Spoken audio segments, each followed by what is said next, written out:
Film the secret में मैंने doctor Werner von brown का उदाहरण दिया, जिन्हें कई लोग अंतरिक्ष कार्यक्रम के जनक मानते हैं। उन्होंने कहा, इस ब्रह्मांड के प्राकृतिक नियम इतने सटीक हैं कि हमें अंतरिक्ष यान बनाने, लोगों को चांद पर भेजने में कोई कठिनाई नहीं है और हम सेकंड के अंश की सटीकता के साथ लैंडिंग का समय निर्धारित कर सकते हैं। उन्होंने यह भी कहा कि यह नियम किसी ने तो बनाए होंगे और आप जानते हैं, ये अजीब है कि ये बहुत समय पहले की बात नहीं है जब विज्ञान और धर्म वास्तव में विरोधी माने जाते थे। आज ऐसा नहीं है। अब इसे देखा गया है एक अध्ययन कारण में, दूसरा अध्ययन प्रभाव में। वॉन ब्राउन ने कहा, ब्रह्मांड के अद्भुत रहस्यों का अध्ययन करने के बाद कई वर्षों तक वह दृढ़ विश्वास तक पहुंचा था कि एक परमेश्वर है। मैं नियमों को ईश्वर के संचालन का तरीका मानता हूं। यही वह तरीका है जिससे सब कुछ होता है। द सीक्रेट आकर्षण के सिद्धांत पर आधारित था और क्योंकि यह फिल्म वायरल हो गई थी, ये पूरे विश्व में फैल गई, हर कोई हर जगह आकर्षण के सिद्धांत के बारे में बात कर रहा था। लोग इस पर किताबें लिख रहे थे जिन्हें वास्तव में इसकी समझ नहीं थी। लोग इस पर बोल रहे थे, जो उनमें से कई अपनी अज्ञानता को प्रचारित करते हैं जब इस बारे में बात करते हैं।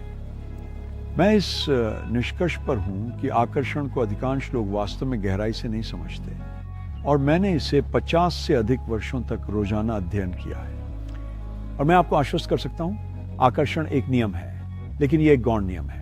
प्राथमिक नियम कंपन का नियम है। कंपन का नियम ब्रह्मांड के मूल नियमों में से एक है, जो यह निर्धारित करता है कि सब कुछ गति में है, कुछ भी स्थिर नहीं है। हम सचमुच एक गति के समुद्र में रहते हैं। क्या आप जानते हैं कि सब कुछ एक ही चीज की अभिव्यक्ति है? पत्तियां, पेड़, सीमेंट, शरीर, कपड़े, ये सब ऊर्जा है, अलग अलग गति की कंपन पर। आप देखिए, आपका शरीर अणु संरचना है जो बहुत उच्च गति पर कंपन कर रहा है। आपका मस्तिष्क एक इलेक्ट्रॉनिक स्विचिंग स्टेशन है। आपका मस्तिष्क स्वयं नहीं सोचता, परंतु आप अपने मस्तिष्क से सोचते हैं। इसमें एक अंतर है, जब आप मस्तिष्क की कोशिकाओं को सक्रिय करते हैं तो आप अपने शरीर में एक कंपन उत्पन्न करते हैं। बस मेरे हाथ को इस तरह से चलाने के लिए मुझे मस्तिष्क की कोशिकाओं को सक्रिय करना पड़ा, नहीं तो मेरा हाथ ऐसा नहीं करता। अगर किसी व्यक्ति को स्ट्रोक आया हो, जहां खून दिमाग के एक हिस्से में जाना बंद हो जाता है, वे मस्तिष्क कोशिकाएं मर जाती हैं, शरीर में उस हिस्से की गति जो उन कोशिकाओं द्वारा नियंत्रित होती है बंद हो जाती है। कंपन कुछ ऐसा है जिसे समझना चाहिए। यदि आप अपने स्वास्थ्य पर नियंत्रण लेना चाहते हैं, इसे समझना चाहिए। यदि आप अपने संबंधों पर नियंत्रण लेना चाहते हैं, इसे समझना चाहिए। यदि आप धनी बनना चाहते हैं और यदि आप सच में बिक्री की कला में महारत हासिल करना चाहते हैं, तो कंपन एक आवश्यक है। आपको इसे समझना होगा। और फिर भी दुनिया भर में किए जाने वाले लगभग सभी बिक्री प्रशिक्षण कार्यक्रमों में कंपन के नियम के बारे में कुछ भी नहीं होता। रॉबर्ट लुईस स्टीवेंसन ने कहा कि हर कोई बेच रहा है। आप एक विचार, उत्पाद या सेवा बेच रहे हैं, और ये सच है। शिक्षक छात्र को बेच रहा है, माता पिता बच्चे को बेच रहे हैं, बच्चा माता पिता को बेच रहा है। अच्छा, हम बिक्री से क्या मतलब लेते हैं? पेशेवर विक्रेता समझता है कि बिक्री किसी के लिए कुछ करना है, न कि किसी के खिलाफ। और पेशेवर व्यक्ति बैठकर संभावित ग्राहक को जानेंगे। वे संभावित ग्राहक के बारे में जितना हो सके उतना जानने की कोशिश करेंगे। उन्हें संभावित ग्राहक से प्रश्न पूछने की अनुमति होगी और वे बहुत सारी जानकारी इकट्ठा करेंगे और वे ये पता लगाएंगे कि संभावित ग्राहक कहाँ जाना चाहता है, क्या हासिल करना चाहता है। वे मानसिक रूप से संभावित ग्राहक की आवृत्ति पर आ जाते हैं और संभावित ग्राहक को वहां जाने में मदद करें जहां वे जाना चाहते हैं। मेरे पुराने मार्गदर्शक ने इसे सहानुभूति अहंकार संतुलन कहा, जहां आप दूसरे व्यक्ति के मन में प्रवेश कर सकते हैं और उनकी दृष्टि से दुनिया देख सकते हैं, उनकी आवृत्ति पर आ सकते हैं, उनकी कंपन में शामिल हो सकते हैं। जिस कंपन में आप हैं वह निर्धारित करेगा कि आप अपने जीवन में क्या आकर्षित करते हैं। और यदि आप परेशान हैं और चिंतित हैं तो आप बहुत सारी नकारात्मक ऊर्जा को आकर्षित करेंगे। इसीलिए बाइबल में महान पीड़ित ने कहा, देखो, जिसका मुझे डर था वह मुझ पर आ पड़ा है। डर एक बहुत नकारात्मक तरंग है। ये एक बहुत नकारात्मक भावना है जो संदेह और चिंता के कारण होती है, और संदेह और चिंता वास्तव में अज्ञानता के कारण होती है। यही कारण है कि सलीमोन ने कहा था, आप जो कुछ भी प्राप्त करते हैं उसमें समझ प्राप्त करें। हम किसकी समझ प्राप्त करना चाहते हैं? मुझे लगता है कि हम अपने अस्तित्व और ब्रह्मांड को संचालित करने वाले नियमों को समझना चाहते हैं, और फिर हम यह समझना चाहते हैं कि इन नियमों के साथ कैसे तालमेल बिठाया जाए। जो कुछ भी आप चाहते हैं वह तब आपके पास आएगा जब आप उसके साथ तालमेल बिठाएंगे। वाइब्रेशन को समझना आवश्यक है, लेकिन केवल एक व्यक्ति, शायद 10, इसकी कोई समझ ही नहीं है। यदि आप किसी व्यक्ति से पूछते हैं कि वे कैसा महसूस कर रहे हैं, तो वास्तव में वे आपको उस कंपन के बारे में अपनी सचेत जागरूकता बता रहे हैं जिसमें वे हैं। यदि कोई व्यक्ति कहता है मैं अच्छा महसूस नहीं कर रहा हूं, उस व्यक्ति की संभावना है कि वह बहुत नकारात्मक कंपन में है। व्यक्ति कहता है मुझे अद्भुत लग रहा है, तो वे बहुत अच्छे कंपन में है। यदि आप वास्तव में एक अच्छे वाइब्रेशन में हैं और आप एक ऐसे व्यक्ति के साथ हैं जो बहुत नकारात्मक है, तो आप उनकी उपस्थिति में सहज महसूस नहीं करेंगे। महसूस करना, सचेत जागरूकता, कंपन, आप उनकी ऊर्जा में सहज महसूस नहीं करते और उनसे दूर जाना चाहते हैं। अब अगर आप नकारात्मक हैं और वो नकारात्मक हैं, तो आप एक साथ आ जाएंगे। दुख दुख से प्यार करता है। देखिए, ये पुरानी कहावतें सभी झूठ पर आधारित हैं। यह विश्वास करना कठिन है कि दो दुखी लोग एक साथ आरामदायक होंगे, लेकिन अगर आप समझें तो वे दोनों एक ही फ्रीक्वेंसी पर हैं। वे दोनों एक ही संगीत सुन रहे हैं। आप अक्सर सुनेंगे कि कोई व्यक्ति जंगल में सैर के लिए गया।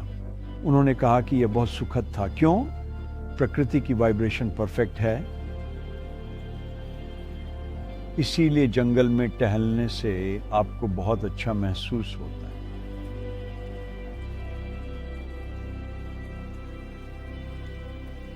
आप कंपन के नियम के बारे में क्या समझते हैं?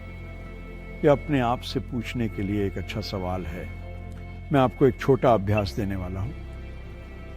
अगली बार जब आप किसी व्यक्ति के आसपास हों जो किसी भी चीज की शिकायत कर रहा हो, या जो स्पष्ट रूप से बहुत अच्छा महसूस नहीं कर रहा है, विषय बदलना शुरू करें। उनके बारे में, उनके किसी अच्छे पहलू के बारे में बात करना शुरू करें।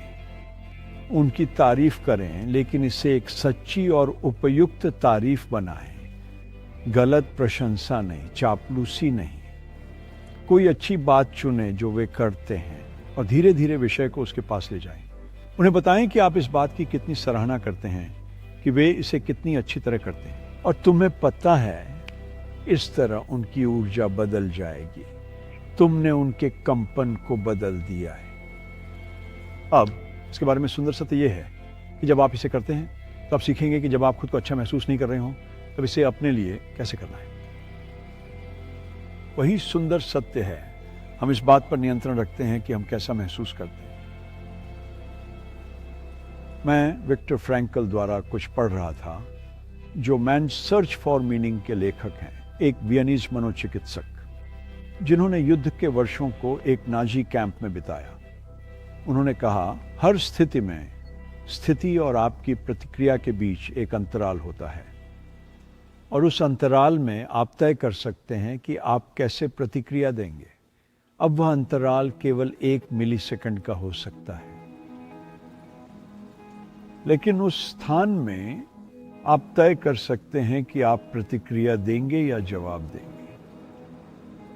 सोचो, हर स्थिति में स्थिति और आपकी प्रतिक्रिया के बीच एक स्थान होता है, और उस स्थान में आप तय कर सकते हैं कि आप कैसे प्रतिक्रिया देंगे। वाइब्रेशन एक ऐसा विषय है जिसे मैं अध्ययन करना पसंद करता हूँ। जब आप एक रेस्टोरेंट में हों, या किसी स्टोर में हों, या किसी ऐसी जगह पर हों जहाँ ऊर्जा वास्तव में अच्छी हो, आप बहुत आरामदायक महसूस करते हैं। ये उस स्थान की वाइब्रेशन है। आप एक रेस्टोरेंट में गए और बैठ गए, और कुछ ऑर्डर करने से पहले ही अचानक आप वहाँ खाना नहीं चाहते। क्यों? ये ऊर्जा है, ये उस स्थान की वाइब्रेशन है। आपको उठकर वहाँ से चले जाना चाहिए। जहाँ आप सहज महसूस करें वहाँ जाएं। जो आपको अच्छा महसूस कराए वह करें।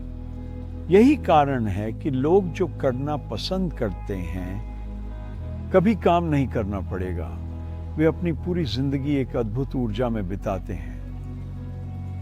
जो व्यक्ति वास्तव में प्रार्थना करना समझता है, वह खुद को एक अद्भुत तरंग में रखता है। मैं सुझाव देना चाहता हूं कि आप इसका अध्ययन करें और इसे समझें। आप जो कुछ भी सामंजस्यपूर्ण कंपन के साथ हैं वही आप अपनी ओर आकर्षित करेंगे। आप अपने कंपन पर नियंत्रण रखते हैं।